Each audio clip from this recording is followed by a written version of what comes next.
friends. This time we're going to be talking about how to outline Chapter 5. And at this point, we've been through this course for a few weeks now, and I feel comfortable with all of you, having never met any of you in the flesh.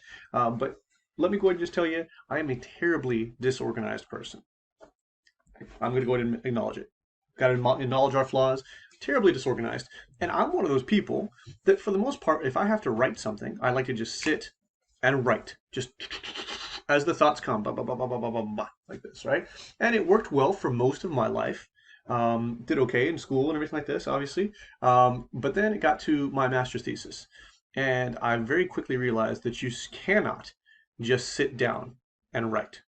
Like, you have to be organized in advance. So I would ask that as you listen to this, some of you are probably already thinking, I don't need to do this. I can just write stuff down. I don't have to actually outline anything or prepare in any way. I can just write. God bless you for your confidence. But can I respectfully disagree? I want you to learn from my mistakes. Hear someone who has been through this journey before tell you, for the love of God, don't just sit down and write chapter 5. Outline it.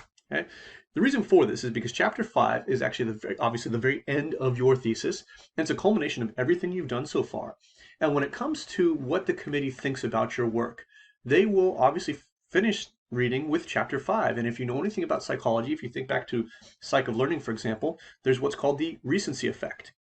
And the recency effect basically means that what is most recently encountered, information that is most recently encountered, is most likely to be remembered. So the chapter 5 is the last thing that they will read most recently, and therefore will be the last thing, the thing that they're most likely to remember. So you want to crush it. You want to crush it. You want this to be a bulletproof chapter. So I'm going to give you a basic outline and what goes where. There's actually a subsequent lecture I'll give you in I think next week's module that will talk about limitations and applications more specifically, because those are very important sections. But let's talk about the basic outline first. So chapter 5, as I said, the last chapter, and it's called discussion or conclusions, whichever. I don't know. I tend to call it discussion, because it is what it is, right? And in contrast to chapter 4 should be basically no interpretation. It should be reporting of the objective data, right? Of the results, the analysis, right? So there's not a whole lot of, well, this means, or, this seems to indicate that. No, no. Chapter 4 is just laying it all on the table, right? Chapter 5 is where you say, let me tell you what you should think it means. Right? And this is a hard line to walk, because what you're doing is you're presenting subjectivity as if it was fact. So you got to get the specific tone, and unfortunately I can't really teach you the tone. Like, I've been teaching this now for 15 years, right? But I cannot teach the tone. But what you're trying to do is essentially sound like you absolutely know what you're talking about, but not sound like you're making anything up. So yeah, good luck with that. You can do it. It'll be fine. It'll be fine. You'll find that tone. But so let's talk about how it goes. So from the beginning, general discussion, you're just going to talk a little bit about what the study is. It's kind of a recap, right? So you're like, okay, the study involved this many participants. It was analyzing these things. These are the research questions that we were dealing with. You're just kind of bringing the reader back up to speed, as if they hadn't necessarily read all the 4 chapters that preceded, right? So kind of bringing everybody up to speed. Just a general discussion about the topic overall, right? And this will take a couple of paragraphs and stuff like this, not too terribly long. But then you get into the hypotheses. So you'll actually, what I would recommend is going through hypotheses one by one. So if you've got 3, you say, okay, hypothesis 1, the data indicated that, da da da da da, and then you go into the description of what that seems to mean, right? You interpret what the findings say, but stay within that one hypothesis, right? Then when you're done with that, hypothesis 2, same thing again, kind of discuss it. But now you can actually discuss hypothesis 2 in light of hypothesis 3. So you're building on them as you go, right? You're kind of scaffolding. We could call this scaffolding in our writing. Scaffolding now. And then finally with hypothesis 3, it gets its own subsection as well. But now you can talk about hypothesis 3 in light of hypotheses 2 and 1, because you've already covered them, right? So what you're essentially doing is you're kind of leading the reader on a little tour of the conclusions. If you've ever seen kindergartners on a field trip to like a museum or whatever, and they're all holding hands. They all hold hands so you don't lose anybody, right? And at the very front of the line is a teacher holding that first person's hand. You are that teacher. You are the teacher, and your readers are all the little kindergartners lined up behind you. And what you're doing is you're basically guiding them where you want them to go. right? You're making it seem like they get to pick. Like, oh yeah, look, oh, you wanted to see this dinosaur. Oh, you wanted to see this, you know, animal, whatever, right? But in reality, you led them there, right? That's how I want you to see it. Not that your readers are kindergartners, but you get the metaphor, right? Beyond that, limitations. And limitations, as I said, limitation and application we'll talk about a lot more in a subsequent lecture. But limitations are going to be the confounds.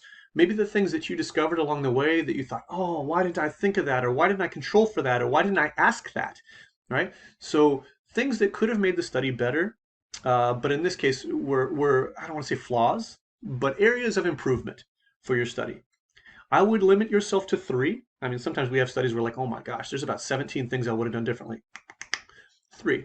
Let's give them 3, right? Make sure they are 3 that are substantial. Like, so don't say, oh, I could have used a larger sample.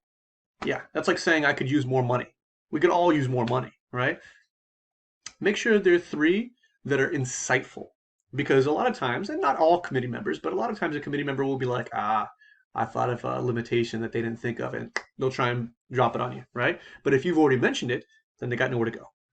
Application, make sure, for the love of God, make sure you do not say, this research has many real-world applications, and then stop. Don't do that. You can say that, but tell us what they are. What areas can this be applied to? Right? In the example I've been using throughout this this course, I've been talking about my own research with regard to mass shootings. Right? This could be utilized with law enforcement. Right? This could be used in politics. This could be used in the judicial system. There's any number of applications. This could be used to better predict and better prevent. This could be used in education. Right? So how do you identify individuals who might be at risk for doing these sort of things? Application. And and this is such an important question because, as I said in the previous lecture, committee members like to ask questions that are fairly nebulous, fairly global, as it were, right? So when you get to chapter 5, a lot of committee members like to say, "So what? Why does it matter? Why does your research matter? Why did you devote the last 12 months of your life to doing this? Who cares?" And they're not saying it in a rude way. I mean, they know that you should care, but who cares and why? Right? That's where you get the chance to kind of drop the mic and say, this is why this research is so particularly important, and it can be used in these different facets, right? So you want to make sure you really bury it on this. The caution I would give you on this one too is that you might know, right? You might know all the different ways it can be used, but you have to take what you know and put it into the paper. Don't assume that the reader's going to know, that the reader's going to be able to interpret, okay?